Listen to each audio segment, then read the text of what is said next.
द्वारा स्टार्ट किया गया था। हमने सिड भी पढ़ लिया, नाबार्ड पढ़ लिया, एमएसएमई पढ़ लिया, केसीसी पढ़ लिया, ठीक है, कुछ गवर्नमेंट के स्कीम्स वगैरह भी पढ़ लिए। और एक चीज और I just want to tell है, देखो डी फेज की तरफ we completed all the majority of the topic, ठीक है, बुक के भी लगभग सारे पॉइंट्स हो गए। और आज हम प्रोजेक्ट शक्ति के बारे में पढ़ने जा रहे हैं। जो प्रोजेक्ट शक्ति जो है वो एक सीएसआर के अंडर में ये प्रोजेक्ट HUL ने स्टार्ट किया। सीएसआर क्या होता है? Corporate social responsibility. Corporate social responsibility का मतलब ये है कि अगर कोई कंपनी है जो कॉमर्शियल बेस्ड है, लेकिन उन कंपनीज का कुछ कंट्रीब्यूशन सोसाइटी की तरफ भी होना चाहिए। इसीलिए बहुत सारी कंपनीज कुछ प्रोजेक्ट्स वगैरह स्टार्ट करती हैं ताकि सोसाइटी में लोगों की हेल्प कर सकें। और उसी में से एक प्रोजेक्ट है जो रूरल इंडिया के लिए, रूरल एरियाज के लिए हिंदुस्तान यूनिलीवर लेकर आया। ये जो प्रोजेक्ट शक्ति है, इसको लाने का जो एम है, इसके नाम में जो शक्ति है वो बेसिकली यहाँ विमेन को दिखाया जा रहा है। यहाँ पर ये प्रोजेक्ट के आने से बहुत सारी विमेन, लगभग लैक्स में, लगभग 1,60,000 विमेन के अराउंड, इससे लोगों मतलब 1,60,000 विमेन के अराउंड अभी तक HUL ने कवर कर लिया प्रोजेक्ट शक्ति से। इसमें इन विमेन को वो सबसे पहले क्या करते हैं कि अपने प्रोजेक्ट को सेल करवाने के लिए, अपने प्रोडक्ट को सेल कराने के लिए हिंदुस्तान यूनिलीवर इन विमेन्स को ट्रेन करते हैं। और ये विमेन जो है ये रूरल एरियाज में उस प्रोडक्ट को सेल करती हैं।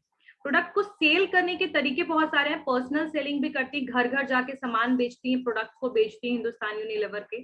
और लगभग इन्हें इतना ज्यादा मार्जिन मिलता है कि लगभग 10 to 15,000 रुपीज तक ये अर्न कर लेती है। एक लेडी जो विमेन जो एक रूरल एरियाज में है, जहां पर उनके आधे से ज्यादा 90% डिसीजन मेन लेते हैं, वहां पर अपने आप को इस लेवल पे लेकर आना कि वो आज एक एम्प्लॉई है, ये बहुत बड़ी बात है ना। तो इसी के लिए, इसी तरीके से हिंदुस्तान यूनिलीवर ने विमेन को टारगेट करते हुए ये प्रोजेक्ट को स्टार्ट किया।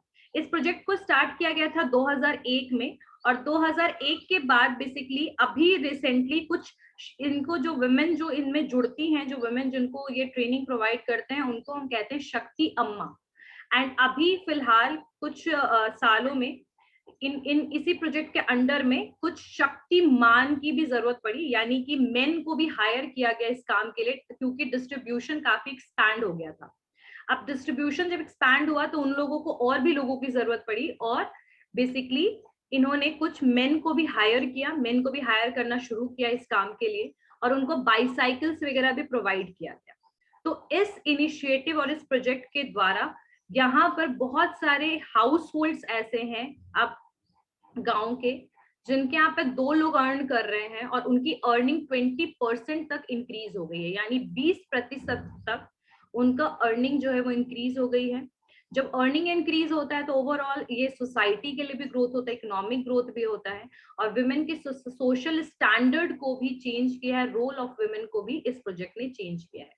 तो ये था बेसिकली छोटा सा डिस्क्रिप्शन अबाउट प्रोजेक्ट शक्ति, ठीक है। तो अब इसमें कुछ पॉइंट्स हम लिख लेते हैं। किसी को कुछ पूछना है अभी तक जो मैंने बताया?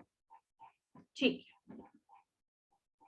लिखिए। प्रोजेक्ट शक्ति was started in 2001 2001 में इसको शुरू किया गया। It was started in 2001 by Hindustan Unilever limited, या फिर हिंदुस्तान यूनिलीवर, ठीक है। हिंदुस्तान यूनिलीवर के द्वारा बेसिकली इसको क्या किया गया, स्टार्ट किया गया इस प्रोजेक्ट शक्ति को। हिंदुस्तान यूनिलीवर सबको पता है एक FMCG का, फास्ट मूविंग कंज्यूमेबल गुड्स का एक बहुत ही रिनाउंड कंपनी है, ठीक है। उसने ये प्रोजेक्ट को शुरू किया। आगे लिखिए, this project is started with the idea this project is started with the idea this project is started with the idea this project is started with the idea to empower women in rural India. This project is started with the idea to empower women, empower EMPOWER, empower women in rural India, in rural India. ठीक है, in rural India, by creating livelihood opportunities, by creating livelihood opportunities. यानी इस project को शुरू करने का सबसे बड़ा एम था विमेन को बेसिकली एम्पावर करना. ठीक है, आगे लिखिए कि this model was so much successful. मतलब ये जो प्रोजेक्ट था, ये जो मॉडल था, this model was very much successful. ये बहुत सक्सेसफुल रहा. This model was very successful and it was replicated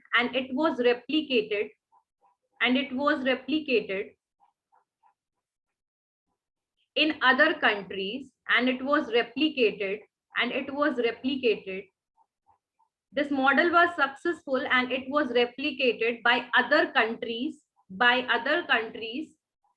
such as Pakistan, Bangladesh, Sri Lanka. Such as Bangladesh, Pakistan, Sri Lanka. यानी प्रोजेक्ट शक्ति जो था वो इतना ज्यादा सक्सेसफुल हुआ कि इसका इफेक्ट सिर्फ इंडिया में देखने के लिए नहीं मिला. बहुत सारी अदर कंट्रीज ने भी इस सेम मॉडल को बेसिकली रेप्लिकेट किया, यानी कॉपी किया, और उन्होंने भी अपने यहाँ पर ऐसा ही प्रोजेक्ट शुरू भी किया. ठीक है, और वो कंट्रीज कौन कौन से थे जो आपकी नेबर कंट्रीज हैं? श्रीलंका, पाकिस्तान एंड बांग्लादेश. ठीक है, तो ये अदर कंट्रीज तक भी इसने अपना इफेक्ट पहुंचा दिया. दूसरी कंट्री भी इस प्रोजेक्ट से काफी ज्यादा इन्फ्लुएंस हुए. आगे लिखिए, under this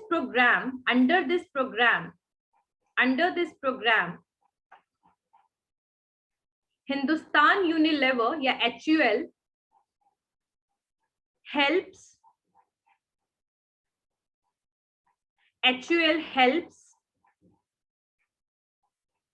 EQUIP, equip rural women या hire rural women. equip भी लिख सकते हैं या hire भी लिख सकते हैं. rural women with the basic skills. equip मतलब यहाँ पर कहा जा रहा है कि उनमें मतलब उनको सिखाया गया, ट्रेन किया गया. HUL helps equip rural women with the basic skills that small scale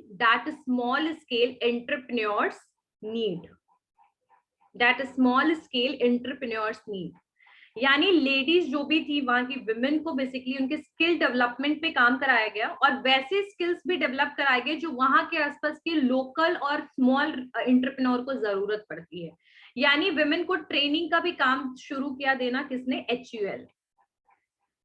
ठीक है, अब लेडीज को इसके अलावा और क्या चीजें सिखाएगी, विमेन को और क्या क्या चीजें सिखाएगी? तो आगे लिखिए, the women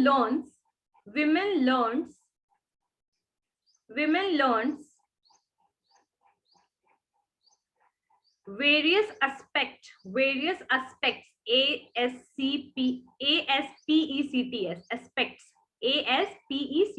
aspects of running a retail business,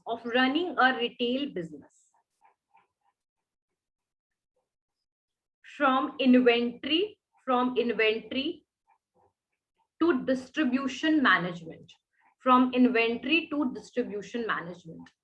यहाँ पर सब लोगों ने लिख लिया है? अब ध्यान से सुनिए, यहाँ पर जो ट्रेनिंग का काम चल रहा था, जो विमेन को ट्रेनिंग मिल रहा था, वो स्किल डेवलपमेंट पे मिल रहा था. एंटरप्रेन्योर्स के लिए वो हेल्पफुल है. वहां पर वो अब एंटरप्रेन्योर भी बन सकती है, उसके लिए भी मिल रहा था. दूसरे एंटरप्रेन्योर की जरूरत पड़ सकती है, उसके लिए मिल रहा था.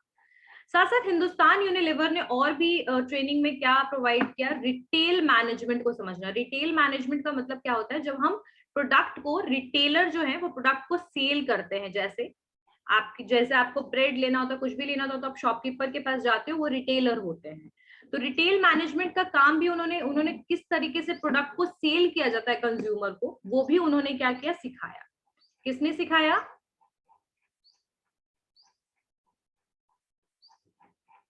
हिंदुस्तान यूनिलीवर. क्या बोल रहे हो? यूनिलीवर में यहाँ ट्रेनिंग रिटेल मैनेजमेंट का भी मिल रहा था कि प्रोडक्ट को मार्केट में कैसे सेल, कंज्यूमर को कैसे सेल करना है। इन्वेंट्री मैनेजमेंट यानी कि आपका जहां पर स्टॉक है वहां से लेकर के उनको प्रोडक्ट मार्केट में कैसे सेल करना है, सारा काम एक सप्लाई चेन में जो काम होते हैं वो सारा उन वुमेन को स्किल दिया जा रहा था, सिखाया जा रहा था कि भाई प्रोडक्ट को आप कैसे सेल कीजिए। आप लोगों ने बहुत सारे लोगों से मिले होंगे, अभी ये थोड़ा ट्रेंड कम हो गया है, नहीं तो पहले ट्रेंड था कि घर पे बहुत ज्यादा सर्फ बेचने के लिए लेडीज आती थी। क्लोथ्स तो आज भी रूरल एरियाज में बहुत सारे बेचने के लिए आते हैं, रेडी वाले आते हैं ना। तो बेसिकली ये पर्सनल सेलिंग का भी कंसेप्ट हिंदुस्तान यूनिलीवर ने मतलब विमेन को वो भी दिया था, ये भी ऑप्शन दिया था। ठीक है, आगे चलिए हम कुछ और पॉइंट्स लिखते हैं। They are also introduced to HUL product। किसके बारे में बोल रहे हैं? Women। Women are also introduced to Hindustan Unilever products. यहां तक उनको पूरा मैनेजमेंट सिखा दिया गया, इन्वेंट्री मैनेजमेंट, सेल कैसे करना है, स्किल उनको दे दिया गया। उसके बाद उनको हिंदुस्तान यूनिलीवर के प्रोडक्ट्स के बारे में भी बताया गया। They are also introduced to Hindustan Unilever products which they sell, जो उन्हें बेचने थे। They are also introduced to Hindustan Unilever products which they sell।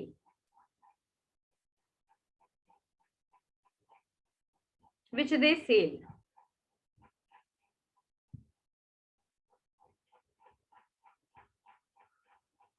ठीक है, प्राइसिंग एंड पैकेजिंग, यहां पर कुछ बेसिकली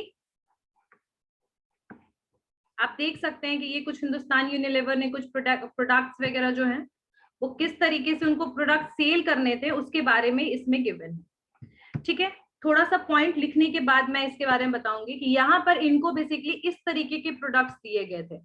रूरल कंज्यूमर्स जो होते हैं वो प्राइस सेंसिटिव होते हैं, और सैशे और स्मॉल पैक्स जो थे वो प्रीमियम प्रोडक्ट्स के जो थे वो बनाए गए स्पेशली, और प्राइस जो था वो 5 रुपए सैशे से किसी का इंक्रीज ही नहीं किया। यानी जो प्रोडक्ट्स थे वो महंगे प्रोडक्ट्स नहीं थे हिंदुस्तान यूनिलीवर के, और बड़े प्रोडक्ट्स और बड़े पैकेजिंग में नहीं थे।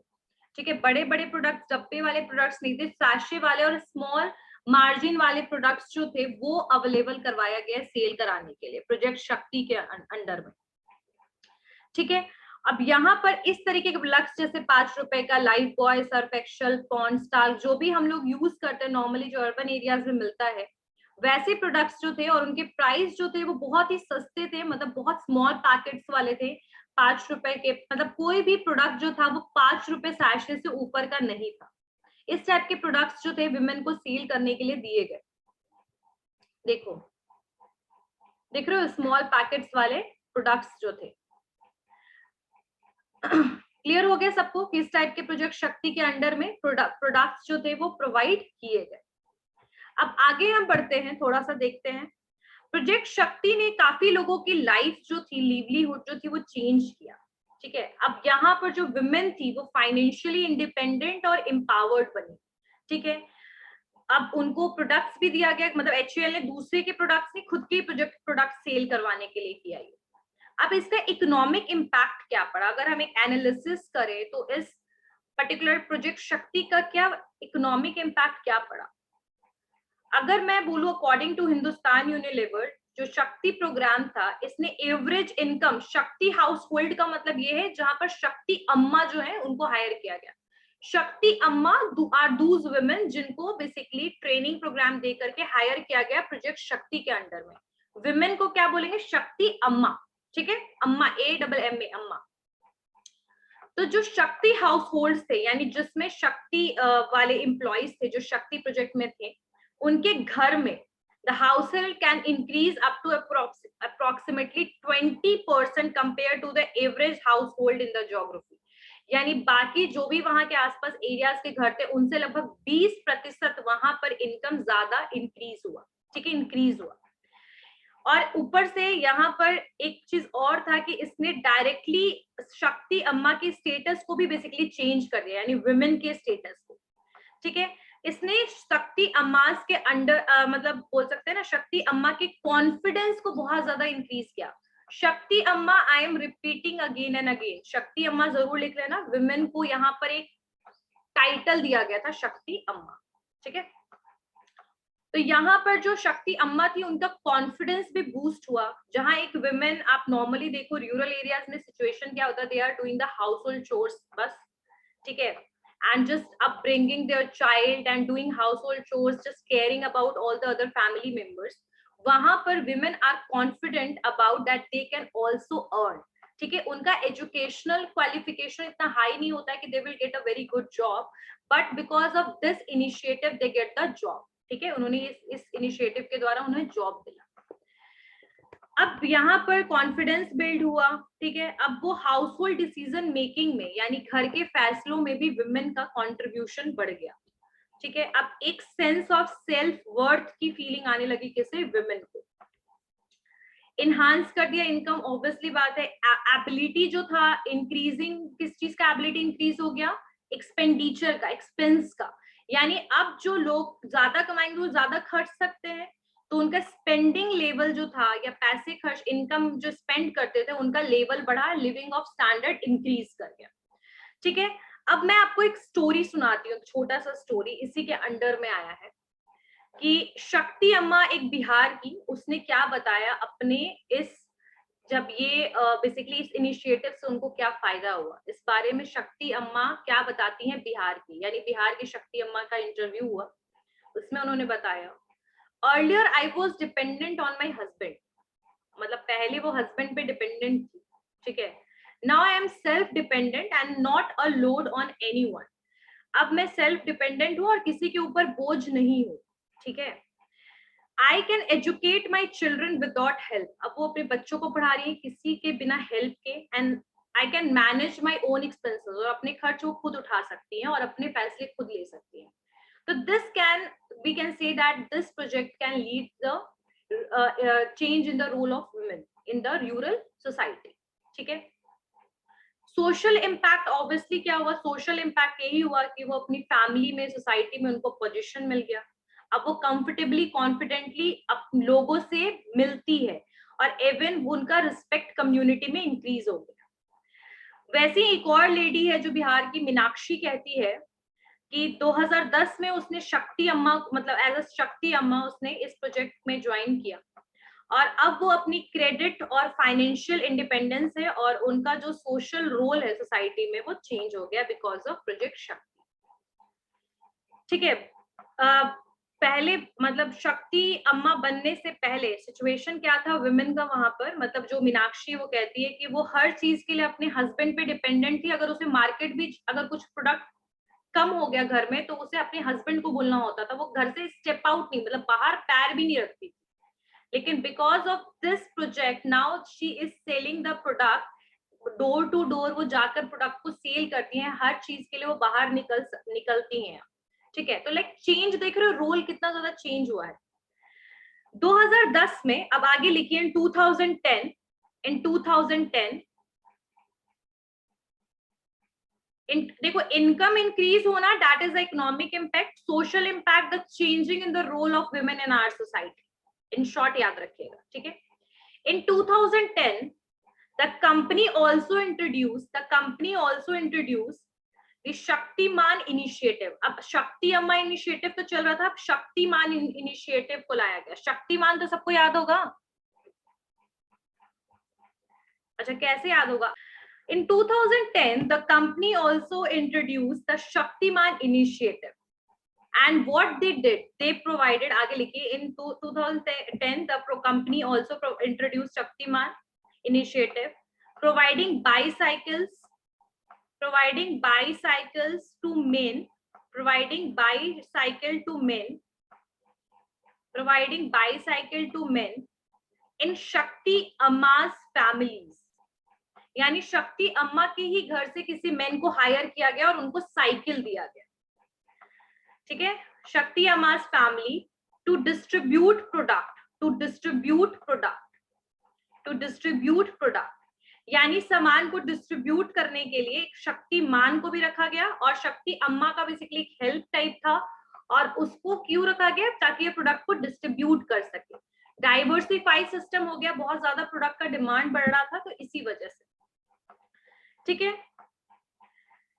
आगे लिखिए, this initiative helped with this new initiative लिखेगा, this new initiative helped with expanding the Shakti programme. This initiative helped with expanding the Shakti program, where the Shaktiman could assist the Shakti Amma set up her business.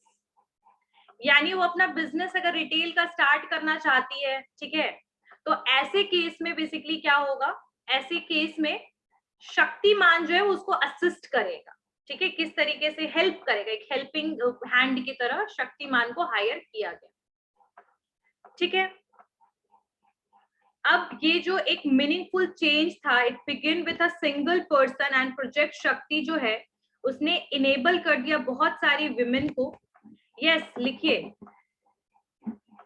This new initiative helped with expanding the Shakti program, where the Shaktiman could assist Shakti Amma set up her business. कुछ meaningful changes जो है एक person से start होके एक women तक पहुंचना, मतलब प्रोजेक्ट शक्ति ने बहुत सारी विमेन को भी इनेबल किया, उनके लाइफ को इनहांस किया, उनकी लाइवलीहुड पे इफेक्ट डाला, लिविंग स्टैंडर्ड इंक्रीज किया, रोल उनका चेंज कर दिया, ठीक है. अब ये बेसिकली अभी भी काम कर रहा है, प्रोजेक्ट शक्ति अभी भी चल रहा है, ठीक है. और इस प्रोजेक्ट शक्ति, किसी को कुछ डाउट है इसमें? Anyone have any doubt in Project Shakti? Project Shakti? Anyone have any doubt in Project Shakti?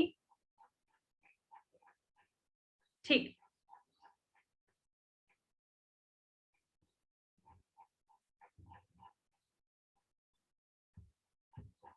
आगे वो है कम्युनिकेशन एंड मीडिया, यानी कम्युनिकेशन एंड मीडिया के थ्रू बेसिकली जो है इसको यूज किया गया है, कम्युनिकेशन एंड मीडिया के थ्रू. फार्मर्स जो है, पहला जो तरीका है यूज करने का वो है कम्युनिकेशन एंड मीडिया. फार्मर्स जो है वो दोनों जगह पे होते हैं, मार्केटिंग में भी प्रोडक्ट्स को सेल करते हैं, जो भी वो उगाते हैं, जो भी क्रॉप का प्रोडक्शन करते हैं, ठीक है.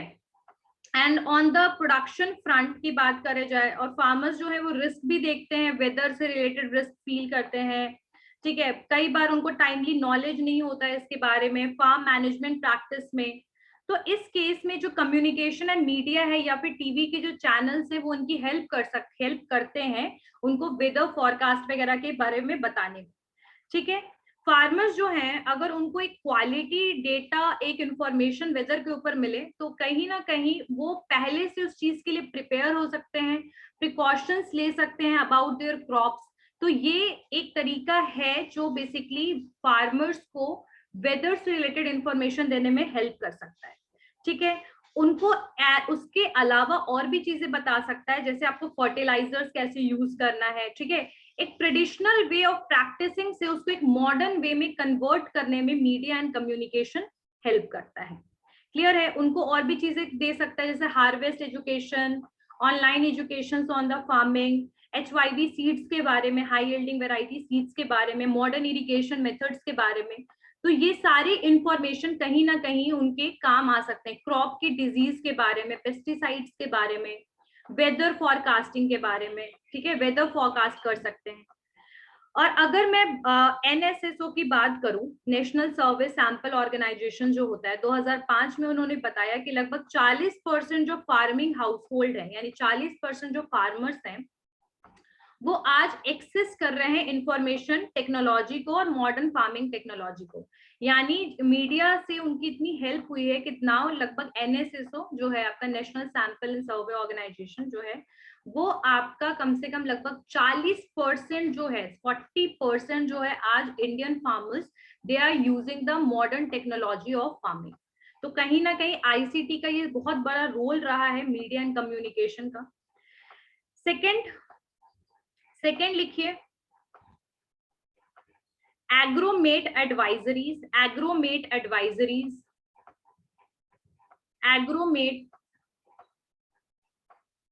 Agromet advisories, Agromet advisories, Agromet advisories.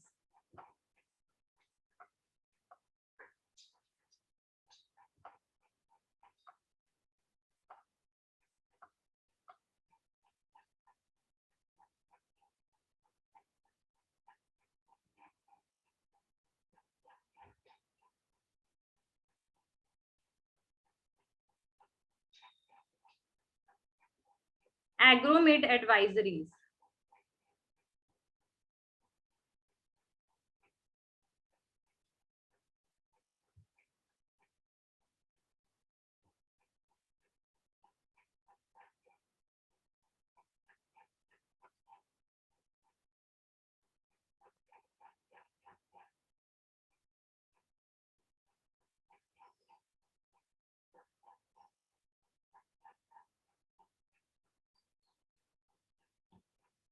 Agromet advisories में लिखिए कि एग्रोमेट एडवाइजरीज बेसिकली क्या है कि जो मेटालर्जिकल डिपार्टमेंट है आपका, मेटालर्जिकल डिपार्टमेंट जो जियोलॉजिकल डिपार्टमेंट होता है, मेटालर्जिकल डिपार्टमेंट जो है और मिनिस्ट्री ऑफ एग्रीकल्चर ने प्रोवाइड किया है वेदर बेस्ड और एग्रोमेट एडवाइजरीज के लिए।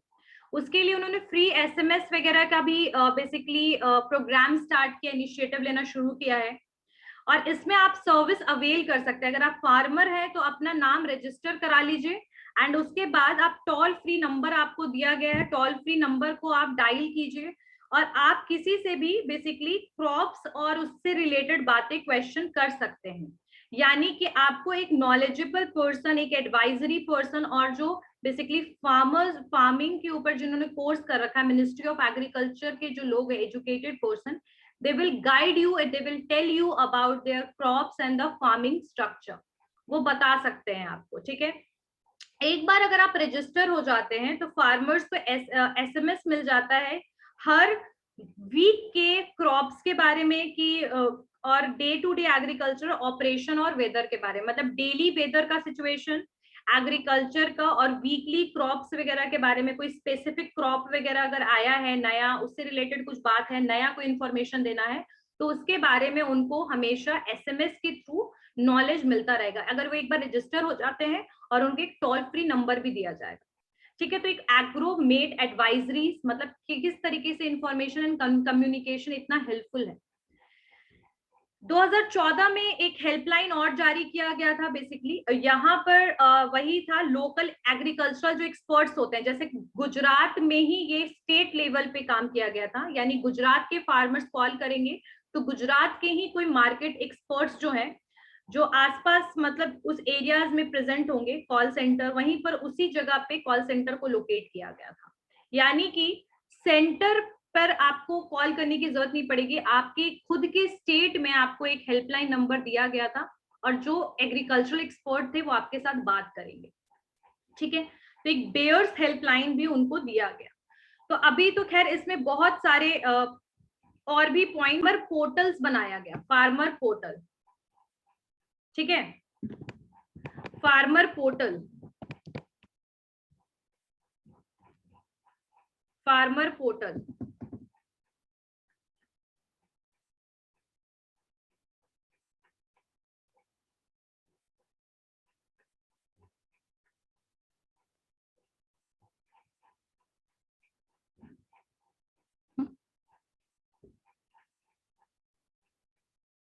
फार्मर पोर्टल में क्या हुआ था कि ये पोर्टल जो था ये स्टार्ट हुआ है गवर्नमेंट के द्वारा।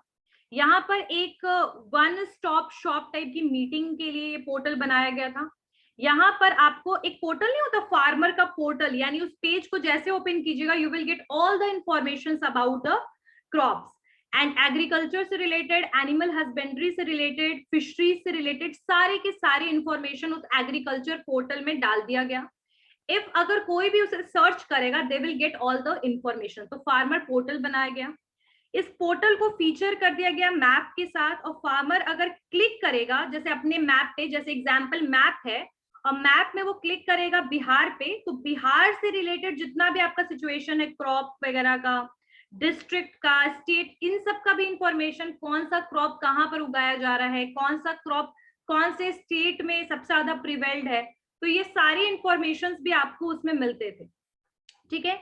The portal features a map and a farmers can click on his state, अपने स्टेट पे जैसे ही वो क्लिक करेगा to get the information on specific subject, उनको हर चीज का इंफॉर्मेशन मिल जाता, ब्लॉक का, डिस्ट्रिक्ट का, सबका इंफॉर्मेशन उस पोर्टल में मिल जा रहा।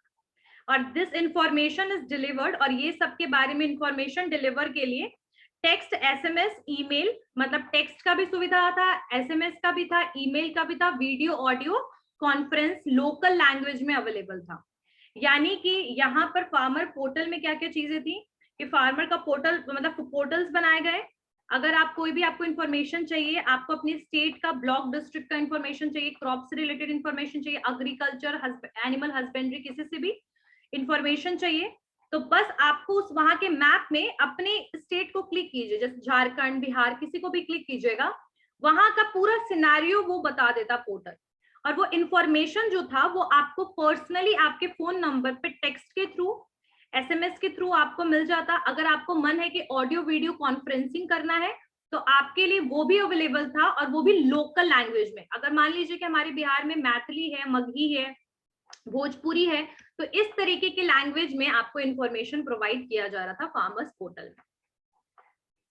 फिर किसान कॉल सेंटर की सुविधा मिली कि गवर्नमेंट जो था एस्टैब्लिश किया उसने किसान कॉल सेंटर। अब इस किसान कॉल सेंटर में टोल फ्री नंबर था, मतलब एक टोल फ्री नंबर गिवन था, ठीक है।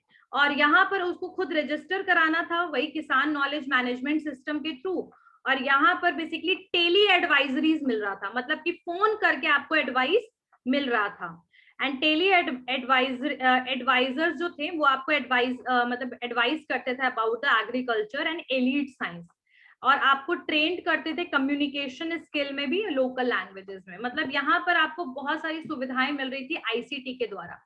अभी 2-3 और भी सुविधाएं हैं। किसान कॉल सेंटर लिख लिया ना सबने, Kisan call centre, farmers portal, buyers helpline, agromet advisories, फिर है आपका कम्युनिकेशन एंड मीडिया। तो ऑल दीज थिंग्स, ये सारे के सारे बेसिकली आईसीटी के बेनिफिट्स थे। खैर अभी इसमें 2-3 पॉइंट्स और भी हैं, अभी इसमें 2-3 कि इतनी सारी फैसिलिटीज, इतना सारा ये आईसीटी इस तरीके से स्प्रेड हो चुका है, फिर भी इंडिया में काफी कम लोग हैं इनिशिएटिव, मतलब ये जो आपके इनिशिएटिव लिए जा रहे हैं, ये आईसीटी जो इतने सारे बेनिफिट्स दे रहे हैं, उनका वो फायदा नहीं ले पाते हैं, ठीक है। बहुत सारे आज भी ऐसे लोग हैं जो मोबाइल में पढ़ नहीं सकते कि क्या लिखा है, they can't operate and portal open नहीं कर सकते, लिख नहीं सकते। तो there are various reason, because of that they are not able to access the benefit of ICT, information and communication technology, ठीक है। लैक ऑफ फिजिकल इंफ्रास्ट्रक्चर, बहुत सारी जगह पे फिजिकल इंफ्रास्ट्रक्चर की कमी है, यानी कि उनके पास इलेक्ट्रॉनिक डिवाइस ही नहीं है कि वो इन आईसीटी को यूज कर पाएंगे। लोगों के पास फोन नहीं होगा तो वो लोग कैसे टेलीफोनिक कन्वर्सेशन करेंगे, पॉसिबल नहीं है। तो लैक ऑफ फिजिकल इंफ्रास्ट्रक्चर की काफी ज्यादा कमी है। It can not replace the investment in other infrastructure, mobile phones जो है वो बहुत सारे लोग अफोर्ड ही नहीं कर पा रहे हैं, ये रीजन है। बहुत जगह पे तो फिजिकल इंफ्रास्ट्रक्चर ही नहीं है, जैसे रोड्स वगैरह ही नहीं है, इलेक्ट्रिसिटी नहीं है। मोबाइल है तो मोबाइल को चार्ज कैसे करें, इलेक्ट्रिसिटी नहीं है, तो बेसिक चीजों की काफी कमी है। Lack of market access, farmers जो इंडिया में है वो मार्केट जो है वो प्रॉपर्ली एक्सेस नहीं कर पाते हैं। वो एजेंट्स और मंडीज में वो बेसिकली उनको मार्केट एक्सेस जो है वो बेसिकली किसके थ्रू होता है, एजेंट्स और मंडीज के थ्रू। तो बहुत सारे फार्मर्स तो मंडी तक पहुंच ही नहीं पाते, उनका प्रोडक्ट पहले ही सेल हो जाता है वहीं पर।